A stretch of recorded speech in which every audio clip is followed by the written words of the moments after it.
So hello guys, मेरा नाम है विशाल और आप देख रहे हैं the power slam network. So guys, आज की वीडियो में आज हम करेंगे आज के हुए रॉ के शो का रिव्यू कि कैसा रहा रॉ का आज का शो। सो शो की जो स्टार्टिंग होती है जे ऊसो से। जे ऊसो की एंट्रिंग हमेशा ही धमाकेदार रहती है, तो ऐसे ही जे ऊसो को आज अच्छा पॉप मिल रहा था क्राउड की तरफ से। जे ऊसो अपनी एंट्री करते हैं, उसके बाद जब जे ऊसो रिंग में एंट्री करते हैं तो एंट्री करने के बाद क्राउड उनको दोबारा बोलता है एंट्री करने के लिए, तो दोबारा से म्यूजिक हिट होता है। लेकिन जैसे ही जे ऊसो अनाउंसर टेबल के ऊपर चढ़ के अपनी एंट्री जो क्राउड के साथ एंजॉय कर रहे होते हैं, इतने में ही पीछे से गुंथर ने आगे कर दिया उनके ऊपर अटैक और उन्होंने भाई उनको पहले अनाउंसर टेबल पे पटका, उसके बाद रिंग में ले आकर उनके ऊपर पावर बॉम्ब लगाया, एक नहीं दो बार। और उसके बाद जब जे ऊसो को जब अच्छी तरीके से धोकर गुंथर जब रिंग के बाहर जाते हैं तो जे ऊसो माइक पकड़ के उनको भाई रेसलमेनिया के लिए जे ऊसो ने गुंथर को कर दिया चैलेंज कि भाई मैं तुझे रेसलमेनिया में फेस करूंगा और तू होने वाला है मेरा अपोनेंट। इसी बात को सुनकर गुंथर को दोबारा गुस्सा आया और दोबारा वो जैसे ही रिंग में जाते हैं, रोप के बिल्कुल एज पर होते हैं, इतने में ही जे ऊसो ने अटैक कर दिया गुंथर पे और उसके बाद एक फ्लाई जंप लगा दी रिंग के बाहर जे ऊसो ने। और जो सिक्योरिटी वाले थे भाई वो रोक रहे हैं जे ऊसो को और गुंथर को आपस में। तो इससे आज एक चीज तो फाइनल होगी कि हमें रेसलमेनिया में जो रॉयल रंबल हमारे 2025 के थे जे ऊसो, वो फेस करेंगे गुंथर को एट रेसलमेनिया 41। वहीं बैक स्टेज से हमें देखने को मिलती है रिया रिप्ली जो कैथी केली जिनसे बात कर रही होती है, तो कैथी केली उनसे लिव मॉर्गन के बारे में बात कर रही होती है। रिया रिप्ली कहती है कि भाई मैं लिव मॉर्गन को तो रेसलमेनिया में अगर वो मुझे मिली तो मैं उसको अच्छी तरह से तोड़ूंगी फोड़ूंगी, लेकिन फिलहाल मुझे फोकस करना है कि जो रॉयल रंबल की विजेता है शार्लेट फ्लेयर, वो किसको चैलेंज करती है। फिलहाल तो मुझे इस पर फोकस करना है। इतने में ही पीछे से डकोटा काय और ईओ स्काई आती है, तो ईओ स्काई बोलती है कि भाई रिया रिप्ली को बोलती है ईओ स्काई कि मैं तुम्हारी वजह से मैं एलिमिनेशन चेंबर में कंप्लीट नहीं कर पाऊंगी। आपने देखा होगा कि लास्ट वीक जो ईओ स्काई है वो हार गई थी। सो गाइस, इसके बाद जो हमें मैच देखने को मिलता है वो Dakota Kai, Iyo Sky versus Liv Morgan and Raquel Rodriguez. So guys, इस मैच के अंदर आज मुझे एक दो बॉचेस देखने को मिली, जैसे कि जब एक मोमेंट आता है कि जब रिंग के कॉर्नर पे जो है ईओ स्काई होती है और लिव मॉर्गन उनको अपना फिनिशर मारने के लिए जा रही होती है, लेकिन वो एकदम से ना पता नहीं यार बॉच हुआ क्या हुआ, वो सही से हुआ नहीं। सो गाइस, इन दोनों ने डबल टीम कोड ब्रेकर लगाया और यहाँ पर लिव मॉर्गन और रकेल रॉड्रिगेज दोनों कंफ्यूज थे कि भाई रिंग में है कौन, टैग किसको मिला हुआ है, किसको 1 2 3 काउंट करना है, क्योंकि दोनों के दोनों ही डबल टीम कोड ब्रेकर लगा के रिंग से बाहर जा रहे थे। सो मुझे ये थोड़े बॉचेस लगे। बाकी इसके बाद मैच ने जो पकड़ बनाई है अपनी, उसके बाद जो उन्होंने मतलब मूव दिखाए, एक मोमेंट ऐसा आया जब डकोटा गाय के ऊपर जब काउंट हो रहा था 1 2 3, तो लिव मॉर्गन पिन कर रही थी उनको, तो ईओ स्काई है उन्होंने अपना ना नी मारा लिव मॉर्गन के यहाँ पे, तो उनके यहाँ पे जरा इंजरी हो गई, आईब्रोज के ऊपर से जरा खून आने लग गया। और इसके बाद फिर भाई जो रकेल रॉड्रिगेज है उन्होंने लिव मॉर्गन को उल्टा पकड़ा और भाई हथियार की तरह यूज किया उन्होंने लिव मॉर्गन को ईओ स्काई और डकोटा गाय पे भाई उन्होंने जो मारा है उस तरीके से वो एक इंटरेस्टिंग था देखने वाला। और उसके बाद डकोटा गाय ने रकेल रॉड्रिगेज को नॉकआउट किया, रिंग से बाहर किया। तो उसके बाद ये लिव मॉर्गन और ईओ स्काई रिंग में बची हैं, दोनों आपस में लड़ रही हैं। तो उसके बाद ओवर द मून सॉल्ट लगाकर ईओ स्काई ने इस मैच को नाम कर लिया अपने। इसके बाद जो मैच आता है वो आता है बेली वर्सेस लायरा वल्केरिया। मैच तो इतना लंबा था नहीं, लेकिन मैं इस मैच की एंडिंग आपको बता देता हूँ। इस मैच के एंड में जो लायरा वल्केरिया है वो सबमिशन के जरिए पिन करने के लिए जाती है बेली को, लेकिन बेली ने कवर किया और उल्टा उन्हीं को ही पिन कर दिया। वैसे भी डब्ल्यूडब्ल्यूई का कोई हिसाब नहीं था इसमें बेली को हराने का, क्योंकि लायरा वल्केरिया इंटरकॉन्टिनेंटल चैंपियन है पहले से ही वुमेन्स की, और बेली जो है इस वक्त नॉन टाइटल वुमेन है। तो वैसे डब्ल्यूडब्ल्यूई का जो सुझाव है, जो उनका डिसीजन था, वो यही अच्छा था कि वो बेली को ही क्वालिफाई करे एलिमिनेशन चेंबर मैच के लिए। इसके बाद हमें रिंग में एज स्टाइल्स देखने को मिलते हैं। एज स्टाइल्स आते हैं, वो बोलते हैं कि भाई 4 महीने पहले मैं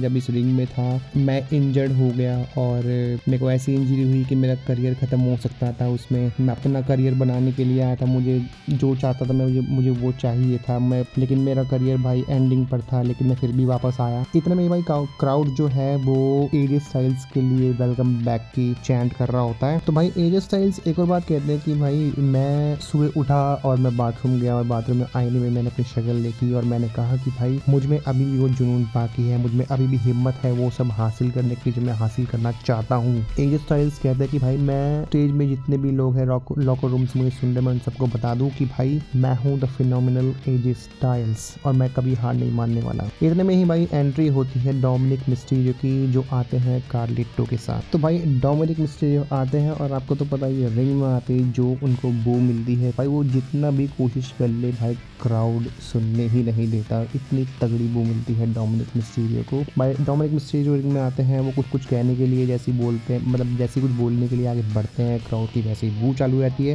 फिर डोमिनिक मिस्टीरियो कहते हैं कि चुप हो जाओ भाई, मतलब क्राउड पे चिल्ला रहे हैं चुप हो जाओ, मुंह बंद रखो अपना। तभी एजे स्टाइल्स कहते हैं कि भाई शांत हो जा, अपनी एनर्जी को बचा के रख। और एजे स्टाइल्स कहते हैं कि मैं समझ सकता हूँ चीजें कुछ बदल गई हैं, मुझे डेमियन प्रीस्ट नजर नहीं आ रहा, वो मतलब ऐसा साइड से देखते हैं, वो काफी फनी था देखने वाला। फिर वो बोलते हैं क्राउड को कि भाई आप लोगों को कहीं पे यहाँ पे रिया रिप्ले नजर आ रही है। और एजे स्टाइल्स कहते हैं फिन बैलर कहाँ है, फिन बैलर भी नजर नहीं आ रहा, चीजें बहुत बदल गई हैं। फिर उसके बाद एजे स्टाइल्स कहते हैं कि भाई मैं समझ सकता हूँ तुम बहुत अच्छे लड़के हो, तुम जो भी कर रहे हो बहुत सही कर रहे हो, लेकिन तुम कुछ भी कर लो तुम रहोगे रे मिस्टीरियो की बिगड़ी औलाद। भाई इतना बोलने के बाद एजे स्टाइल्स के डोमिनिक मिस्टीरियो को आ गया गुस्सा और उन्होंने कर दिया अटैक एजे स्टाइल्स के ऊपर और उनके पीछे से भाई कार्लिटो ने भी कर दिया। लेकिन उसके बाद जैसे ही फाइट बैक के लिए एजे स्टाइल्स आते हैं तभी भाई डोमिनिक मिस्टीरियो फिर से अटैक करते हैं और वो 619 के लिए आते हैं। लेकिन इतने में भाई जैसे ही वो 619 के लिए जाते हैं डोमिनिक मिस्टीरियो,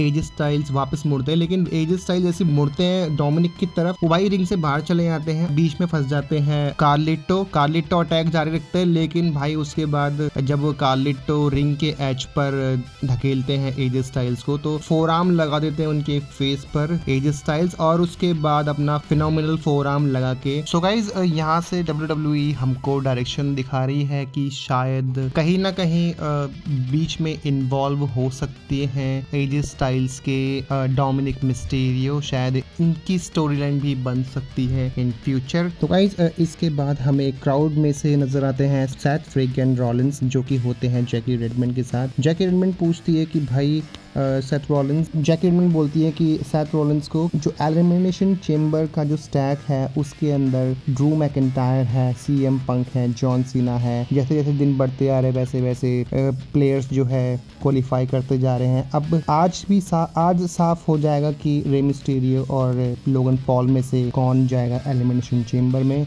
और बाकी तुम्हारा जो नेक्स्ट वीक मैच है वो है अगेंस्ट फिन बैलर। तो सेथ रॉलिंस बोलते हैं कि भाई मुझे कोई चिंता नहीं है, मैं बिल्कुल चिल हूँ, गुंथर को चैलेंज कर दिया है जे ऊसो ने, सो बाकी बचा कोडी रोड्स, सो सबकी नजरें कोडी रोड्स पे हैं। और सेथ रॉलिंस बोलते हैं कि सबकी नजरें हैं कोडी रोड्स पे और सबकी नजरें हैं रेवोल्यूशनरी सेथ फ्रीगन रॉलिंस के ऊपर। तो इतने में ही वहाँ पर भाई फिन बैलर की एंट्री होती है। फिन बैलर बोलते हैं तुम सही कह रहे हो, सबकी नजरें तुम पर ही है, सबने तुमको देखा कि तुम कैसे सीएम पंक से हारे, और उसके बाद जब तुम रॉयल रंबल में एलिमिनेट हुए तो तुमने कैसे अपना गुस्सा उतारा सबके ऊपर। फिन बैलर बोलते कि भाई तू मेरे रास्ते में आ रहा है। तो सेथ रॉलिंस बोलते क्या सच में मैं तेरे रास्ते में आ रहा हूँ? फिन बैलर को फिर सेथ रॉलिंस बोलते कि भाई सब जानते हैं कि हम दोनों जब रिंग में आमने सामने होते तो हम लोगों को कितना एंटरटेन करते हैं, कितना मनोरंजन देते हैं, हम जितनी बार भी आमने सामने हमने कितने अच्छे मैचेस दिए हैं। तो वो सेथ रॉलिंस बोलते हैं कि भाई मेरे पास तुम्हारे लिए एक न्यूज़ है कि मेरा एक बदला लेना बाकी है सीएम पंक से, और उसके बाद कोडी रोड मेरे जो है आंखों के सामने होंगे, मैं उनसे बदला लूंगा, चैंपियनशिप लूंगा, लेकिन उससे पहले मैं तुम्हें खड़ा रहने लायक नहीं छोड़ूंगा। सो गाइज यहाँ पर सेथ फ्रीगन रॉलिंस जो है वो पूरे कॉन्फिडेंट है एलिमिनेशन चेम्बर के मैच को जीतने के लिए। लाइक बहुत इंटरेस्टिंग होगा देखना है इस मैच को। इसके बाद हमें भाई बैक स्टेज से देखने को मिलते हैं एजे स्टाइल्स, और भाई एजे स्टाइल्स जो है बात कर रहे होते हैं एडम पीयर्स से। सो भाई एजे स्टाइल्स का एडम पीयर्स ने नेक्स्ट वीक मैच फिक्स कर दिया अगेंस्ट डोमिनिक मिस्टीरियो। लेकिन गाइज जैसे ही एडम पीयर्स ने इनका मैच फिक्स किया उसी के बाद उनके सामने आ गए ब्रॉन ब्रेकर। तो यहाँ पर एजे स्टाइल्स के यार अपोनेंट मेरे को आज देखने के लिए बहुत सारे मिले। एक टाइम पर लुडविग काइजर, जो कि स्टार्टिंग में उनको घूर कर देख रहे थे, और उसके बाद आए डोमिनिक मिस्टीरियो, जिनका तो शायद अभी ये मैच ही फिक्स कर दिया। लेकिन यार ब्रॉन ब्रेकर शायद मेरे हिसाब से जो है, मेरे हिसाब से नहीं बोलूंगा, शायद स्टोरी लाइन के हिसाब से as styles versus Bron Breakker match एकदम परफेक्ट रहेगा रेसलमेनिया 41 के लिए। क्या आप लोग देखना चाहेंगे इस मैच को एट रेसलमेनिया 41? प्लीज मुझे कमेंट बॉक्स में जरूर बताना। इसके बाद हमें मैच देखने को मिलता है creed brothers versus the war readers for the world tag team championship. So guys, इस मैच के अंदर जो है इंटरफेरेंस देखने को मिली हमें आईवी नायर की तरफ से। उन्होंने एक बार डिस्ट्रैक्ट करने की कोशिश करी यहाँ पर द वॉर रेडर्स को, लेकिन पिनफॉल होने ही वाला था, लेकिन वहां पर एरिक ने बचाया। और उसके बाद इस मैच की जो एंडिंग थी, जो क्रीड ब्रदर्स है उन्होंने टाइटल आई वॉर के फेस पर मारा, और उसके बाद ये मैच जो है डिस्क्वालिफिकेशन की वजह से वॉर रेडर्स जीत चुके हैं। इसके बाद में बैक स्टेज से देखने को मिलते हैं जजमेंट डे। भाई जजमेंट डे में थोड़ा गर्मा गर्मी का माहौल चल रहा है ऐसा लग रहा है, क्योंकि जो डोमिनिक मिस्टीरियो है वो बोलते हैं फिन बैलर को कि अगले हफ्ते जो है रकेल रॉड्रिगस का मैच है वो क्वालिफाइंग कर जाएंगी, लेकिन वो साथ ही साथ बात करते हैं कि भाई हमारे मैच में तुम मदद करने के लिए नहीं आए, और अब जब तुम्हारा कभी मैच होगा तो मैं भी मदद करने के लिए नहीं आऊंगा। तो भाई डोमिनिक मिस्टीरियो कहते हैं हमें एक न्यू टीम मेंबर की जरूरत है। तो भाई डोमिनिक मिस्टीरियो यहाँ पर न्यू टीम मेंबर को लाने की बात कर रहे हैं। तो फिन बैलर कहता है कि भाई मुझे कोई नई टीम मेंबर की जरूरत नहीं है जजमेंट डे के अंदर, और जितनी भी चीज़ें मैं सारी की सारी फिक्स कर दूंगा। वो बोलते हैं कि मैं एलिमिनेशन चेम्बर का मैच जीत के मैं बनूंगा वर्ल्ड चैंपियन। सो गाइज, यहाँ से हमें जो फिन बैलर की जो डायरेक्शन है वो देखने को मिल रही है कि भाई शायद आने वाले टाइम पे बहुत ही जल्द हमें सेपरेट होते हुए नजर आ सकते हैं फिन बैलर जजमेंट डे से। उनका फेस टर्न भी हमें देखने को मिल सकता है। नेक्स्ट जो देखने को मिलते हैं वो सीएम पंक आते हैं। सीएम पंक के आने के बाद जो है सीएम पंक के चैंट लगते हैं। तो सीएम पंक बोलते हैं कि भाई अब हम रोड टू रेसलमेनिया के रास्ते पर है, और एलिमिनेशन चेम्बर के लिए मैं क्वालिफाई हो चुका हूँ। दो और बंदे हैं जो मेरे साथ क्वालिफाई हुए हैं। उन्होंने यहाँ पर जॉन सीना का नाम भी मेंशन किया, ड्रू मैकिंटायर का भी किया। सीएम पंक बोलते हैं कि भाई मैंने कोडी रोड्स तेरे को पहले ही कहा था कि मैं पीठ पीछे नहीं, मैं तेरे सामने से ही वार करूंगा, मैं पीठ पीछे से वार करने वाला बंदा नहीं हूँ। और जे ऊसो ने अपना अपोनेंट चुन लिया है गुंथर को, तो कोडी रोड्स बस तू अपनी कमर कस ले। सीएम पंक ने फिर उसके बाद जो शॉट लिया वो ड्रू मैकिंटायर के ऊपर लिया। सीएम पंक ने बोला कि वो बंदा जिसका मैं नाम भी लेना पसंद नहीं करता वो है ड्रू मैकिंटायर, उसको मैंने रॉ के ब्रांड से सीधा स्मैकडाउन पे पहुंचा दिया क्योंकि मैंने हराया उसको हेल इन अ सेल में। सीएम पंक फिर बात करते हैं सेथ फ्रीकिन रॉलिंस और फिन बैलर के मैच के लिए, बोलते हैं कि दोनों ही चैंपियन रह चुके हैं। अब इन दोनों में से कौन क्वालिफाई करेगा ये हमें आने वाले टाइम में पता लगेगा, लेकिन जो जिसका सबसे ऊपर हाथ खड़ा होगा, सबसे लास्ट में बचेगा, वो होगा best in the world CM Punk. और वो इशारा करते हैं रेसलमेनिया के बोर्ड पे। इतने में ही जो है थीम सॉन्ग प्ले होता है लोगन पॉल का। वहीं लोगन पॉल की एंट्री के बाद लोगन पॉल कहते हैं कि भाई रिंग में एंट्री करने के बाद लोगन पॉल बोलते हैं कि भाई सीएम पंक, यार देखो लोग सीएम पंक के नाम से क्यों बुलाते हैं, मुझे ये समझ में नहीं आता, मैं तुझे और डिफरेंट नाम से बुला सकता हूँ।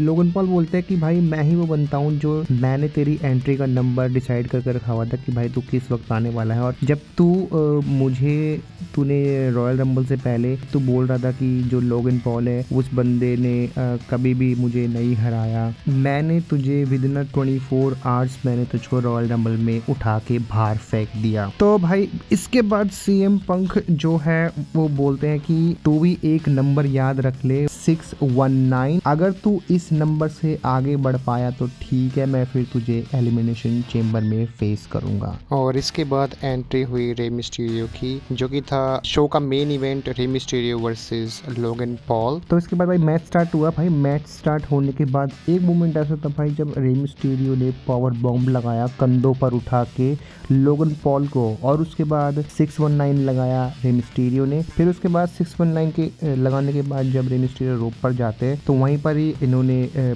कवर किया लोगन पॉल ने अपने आप को, और उसके बाद 1 लकी पंच लगाकर लोगन पॉल ने अपने आप को क्वालिफाई कर लिया है एलिमिनेशन चेम्बर के मैच के लिए। सो गाइज, यहाँ से साफ रास्ता है कि अब हमें लोगन पॉल भी एलिमिनेशन चेम्बर में कंप्लीट करते हुए नजर आएंगे। और गाइज अब मैच के आखिरी में न्यू डे ने रे मिस्टीरियो पर कर दिया अटैक, और उसके बाद चलेगी रॉ ऑफ द एयर। आपको आज की रॉ कैसी लगी कमेंट बॉक्स में जरूर बताना, और और मेरी वीडियो कैसी लगी मुझे ये भी कमेंट बॉक्स में ज़रूर बताना। वीडियो को लाइक एंड शेयर ज़रूर करना और चैनल को सब्सक्राइब ज़रूर करना। मैं मिलता हूँ आपसे नेक्स्ट वीडियो में। Thank you for watching. Bye.